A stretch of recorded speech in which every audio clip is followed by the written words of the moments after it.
The world has a ravenous appetite for wood. Each year, loggers topple 4 billion trees to satisfy our insatiable demand. We devour trees for lumber, paper, and byproducts from aspirin to film to toothpaste. In the last 50 years, global demand has doubled, and Americans lead the way, consuming 40% of the forest's resources. Trying to answer the challenge is a new generation of loggers. I've grown up in the woods, really. Just spent many days in the woods with my dad and my grandfather. My grandfather had to be physically tough to go out every day and deal with the dangers of falling large timber and getting the production he had to get. Today, the equipment makes our job out here relatively easy, but I would hope that my grandfather would be as proud of the job that I do today as I am of what he did in his era. The sawmill seems to be a model of efficiency.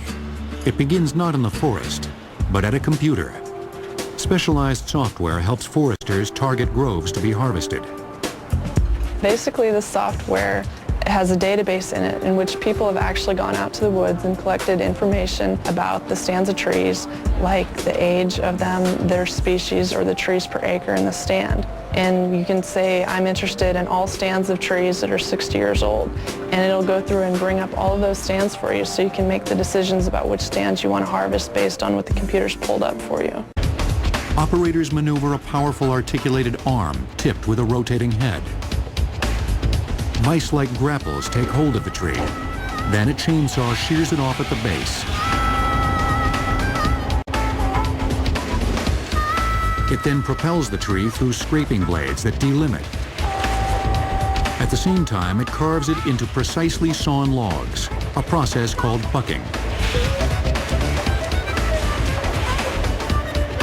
The actual grapples that grab the tree are also knives. And then on the head, there's 2 wheels that actually suck the tree through the head. It'd be similar as taking a stick of straw with the seed still on top of it and just pulling it through your fingers. It works on the same concept as that. The saw blade is so powerful that few operators could control it by hand. Conventional chainsaws have teeth on every other link in the chain. A harvester's blade has a tooth on every link. This enables it to saw more rapidly through even the hardest wood. With the mechanized harvesting operations, we can cut down trees 10 times faster than we can with a chainsaw. And we might cut 70 trees in a day with a chainsaw, and we might cut 700 with a mechanized harvesting machine. The most I've ever done in one day is 1,250 trees, and my record per hour is 172 trees. Felling and bucking timber is one thing. Moving it is another. When the terrain permits, vehicles called forwarders shuttle logs to waiting transport trucks. In more rugged country, vehicles simply drag the logs. Loggers call it skidding.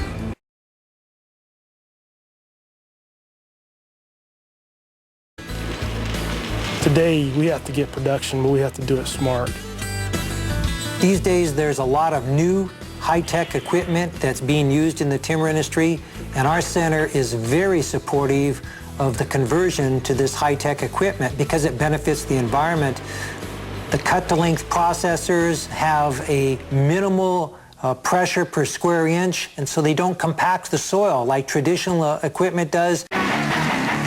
It's an 800-pound behemoth, and it's loose in the Washington State Forest. Spinning at a blinding 200 miles per hour. It's taking down everything in its path.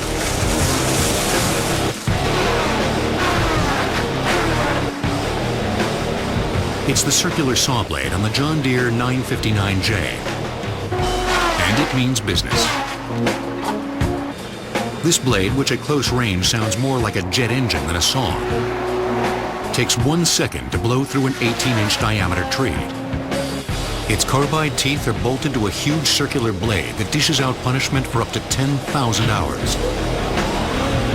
Cutting down as many as 2 million trees before workers have to swap it out.